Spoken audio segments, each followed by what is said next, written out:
Highly filed tonight, the House of Representatives just passed a bill aimed at keeping sex offenders, convicted sex offenders, and violent felons from working in our children's schools. But both Democrats and Republicans supported this thing. Nonetheless, as it heads to the Senate, the teachers' unions are now objecting. Kyle Ellison is with the Education Action Group Foundation, and he is in disbelief over this. I mean, Kyle,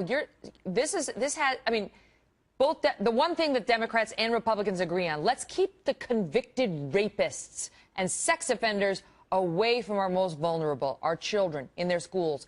And the teachers' union says we disagree. Why?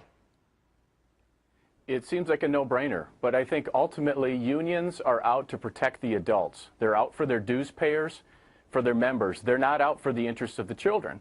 And so that's why we see their opposition to bills like this. But look, we should have zero tolerance for issues like this. We should have a higher ethical standard for teachers and school employees. I mean, just think about zero tolerance. We have zero tolerance policies for weapons. A kid who bites a Pop-Tart into a gun or has a Hello Kitty bubble maker will be suspended or expelled if they have those sorts of things. Yeah. But yet we can't have a zero tolerance policy for people convicted, as you said, convicted, not rumors, right. not allegations, not a question but in a court of law. Rape and those sorts of issues. But let me tell you why some are objecting, including, it's not just unions. Congressman Keith Ellison of Minnesota, Democrat of Minnesota, said the language will ignore the ability of people to overcome their criminal backgrounds by imposing lifetime bans. I mean, I'm thinking, you know, how do you overcome your history of murder?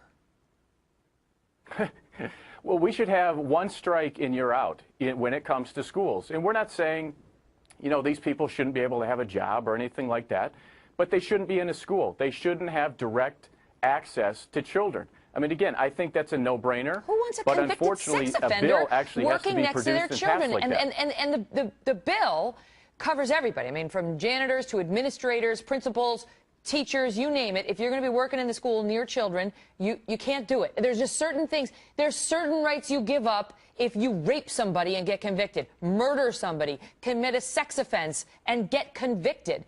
And yet the teachers union comes out and says it doesn't include any individualized assessment that would allow people to provide information on why they no longer pose a risk.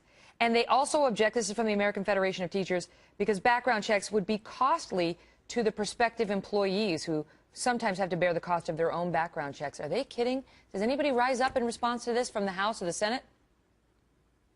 Well, what value do we put on the safety of our children? I mean, the other thing that they bring up is there would be a racial disparity if we do these background checks. And, you know, the safety of our children should be colorblind. It shouldn't matter what the race of anybody is. What we should be doing is protecting the safety of our children. That should be paramount. And it shouldn't matter what the unions say. We should tell them to buzz off and not be putting their members first. We need to be putting the interests of the children first. Fortunately, the House did that, and we'll have to see if the Senate does that. What is the real end game by the unions? Because, you know, you can't imagine that the unions want convicted rapists to be working next to their children in these schools. So what is the motivation? I think their ultimate motivation is protecting the so-called rights of their members. That's their motivation. They don't really care about the optics, obviously, otherwise they wouldn't be putting themselves in this sort of position. But that's what they focus on, is their members, not the students, but their members. Getting paid the dues, you mean?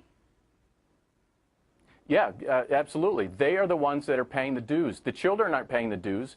The adults are the ones paying the dues. And you know what's unfortunate about this is that there are millions of teachers in America who would never even think about laying a hand on a child or doing something inappropriate. Most. And yet they have to be paying dues to this union who is putting them in this position. You hadn't even covered that. I mean, how'd you like to be a teacher, knowing that the union had advocated, you know, we really want the convicted rapists, convicted murderers, convicted spouse beaters, convicted sex offenders to be working right next to you. Not to mention convicted kidnappers. I mean, can't even agree that those people shouldn't be near the children. It's unbelievable. Thank you very much for calling our attention to it, Kyle.